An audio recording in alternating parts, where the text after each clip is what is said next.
En la opinión de Luis Miguel López, en Antorcha TV. En educación no hay transformación, sino deformación. Nuevos datos confirman que los hijos de los trabajadores y de todos los proletarios en general conocen cada vez menos de ciencias, cada vez menos pueden leer y entender nuestro lenguaje y cada vez menos pueden leer y entender las matemáticas. Los datos de la prueba PISA 2022 que han dado a conocer los medios de comunicación son de por sí abrumadores, pero solo vienen a confirmar algo que ya sabíamos y entendíamos los que tratamos con jóvenes de 15 años, porque lo sufrimos todos los días. Cada vez nuestra juventud está más pasiva, no entiende lo que lee y no resuelve los problemas en los que tiene que pensar un poco, particularmente la juventud de las clases más humildes. Por tanto, los trabajadores y todos los proletarios de México tenemos un grave problema que resolver. Pareciera que estamos perdiendo a nuestros jóvenes. No me refiero a los casos excepcionales y aislados, que afortunadamente los hay, sino a la gran multitud de la que la prueba PISA es un indicador. Muchos chamacos y chamacas tienen una clara inteligencia, admirable. Son sagaces y perspicaces en los asuntos cotidianos, pero se resisten a pensar y a expresarse con método, como exigen las ciencias. Y esa incapacidad los pierde. Toda su gran inteligencia queda nulificada a la hora de resolver problemas técnicos de cierta complejidad o problemas científicos, artísticos, teóricos, literarios, políticos, económicos, etc. Como resultado social a gran escala, eso aleja a nuestra clase social cada vez más de los beneficios del conocimiento científico. Nos prometieron que después de la caída de la Unión Soviética en 1991, el mundo sería mejor, que una era de luz y libertad se vendría para la humanidad. Pero cada vez más nuestra clase está más al borde de un abismo de ignorancia. Cargamos las cadenas de la incultura. Y quienes pudieran haber detenido esto a tiempo no lo hicieron en 5 años que llevan gobernando. Se podrían justificar con la pandemia, pero todo mundo la tuvo y aún así seguimos en los últimos lugares de la clasificación de la mencionada prueba. El informe dice textualmente, abro comillas, el Programa para la Evaluación Internacional de Estudiantes, PISA por sus siglas en inglés, evalúa los conocimientos y habilidades de estudiantes de 15 años en matemáticas, lectura y ciencias. Las evaluaciones exploran qué tan adecuadamente los estudiantes pueden resolver problemas complejos, pensar críticamente y comunicarse de manera efectiva.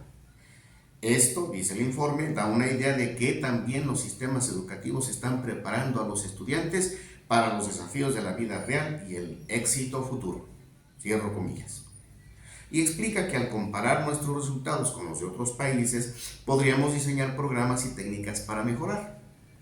El caso es que en 20 años de participar en esas pruebas, seguimos en decadencia. Los datos indican, de acuerdo al exsecretario de Educación de Sinaloa, Juan Alfonso Mejía, que tenemos un retroceso en materia educativa de 20 años. Consulte usted debate.com.mx, México en los últimos lugares de la prueba PISA. Con Morena nos fuimos para atrás 20 años, amigos. Y no es calumnia, ni ganas de enlodar a nadie. Es el resultado que arroja una forma de medir la realidad educativa internacional que incluso los países imperialistas aceptan. Los países antiimperialistas aceptan. Países a los que no se les puede tachar de neoliberales. Y los trabajadores no podemos quedarnos cruzados de brazos. Algo tenemos que hacer por nuestra clase social. Y tenemos que ser nosotros mismos, porque ya está visto que los cambios de colores partidarios no nos han resuelto nada. De 81 países participantes, México se colocó en el lugar número 56 y como penúltimo de la Organización para la Cooperación y el Desarrollo Económico, la OCDE. 3 de cada 10 muchachos que salen de nuestras secundarias tienen los conocimientos mínimos necesarios que todo joven de su edad debería, según la educación burguesa que recibimos, claro. Pero el 70% de nuestros muchachos salidos de secundaria no saben ni leer, ni escribir, ni multiplicar, ni dividir, ni hablar. Entonces, ¿a qué van? Pero cálmese, que la solución no es apresurada. Deme un poco más de tiempo. En el 2018, 56% de nuestros estudiantes tuvieron bajo rendimiento. 2018. Ahora, en el 2022, 64% de nuestros muchachos no la hizo. Vamos para atrás, no hay ninguna transformación, sino deformación. No se puede responsabilizar a la pandemia de COVID de esta situación, puesto que la medición se realizó un año después de aquella, por parejo para todos, para dar oportunidad a los países de recuperar el terreno perdido. Lo que nos está pasando no es casual, es simplemente el plan educativo que tienen los poderosos burgueses y sus gobiernos que los protegen. Ya nos lo dijo una vez Aníbal Ponce, un amigo del pueblo. Una educación primaria para la masa, una educación superior para los técnicos. Eso era en lo fundamental lo que la burguesía exigía en el terreno de la educación. Cita sacada del libro Educación y lucha de clases de 1934 de Aníbal Ponce. Y de entonces a la fecha es lo mismo. Desde antes de ese libro ya era así y así sigue. Nos destinan a eso, a ser solo unos miserables esclavos de sus máquinas, y para eso basta con una embarrada de conocimiento en el nivel de secundaria.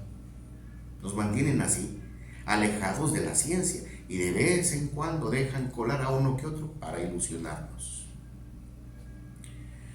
No hay panorama educativo más perfecto para el imperialismo yanqui que tener al otro lado de su frontera más inmediata a millones de jóvenes mexicanos inseguros de sí mismos, impotentes e incapaces de cualquier iniciativa social, hasta de la comunicación seria y profunda entre ellos mismos. Crear una juventud así, deformada, enajenada, ha sido la meta del imperialismo en nuestro país. No es casual que reprobemos en la prueba PISA, y la 4T es solo el abyecto instrumento de un proyecto educativo enemigo de los proletarios. Pero nuestra respuesta no debe ser ya no enviar a los hijos a la escuela, sino exigir que ésta cumpla con lo que dice. Y el mecanismo de exigencia deben ser comités de padres de familia, participativos, exigentes, luchadores. No pueden ser para menos. En ese sentido, Antorcha ha creado un sistema de comités que llamamos plenos. A la posible audiencia la invitamos a explorar esta alternativa. Pero además, los muchachos y sus maestros también deben luchar por hacer realidad los postulados de la educación crítica, democrática, científica y popular. Deben organizarse también en comités, sean de la FENER o no, pero organizados, aunque sea para cantar o declamar, pero estructurados. Algo tienen que hacer los muchachos y los maestros, menos tirar la toalla, y mucho menos en estos tiempos de depresión navideña. El espantoso panorama educativo nacional nos obliga a luchar, y después volver a luchar.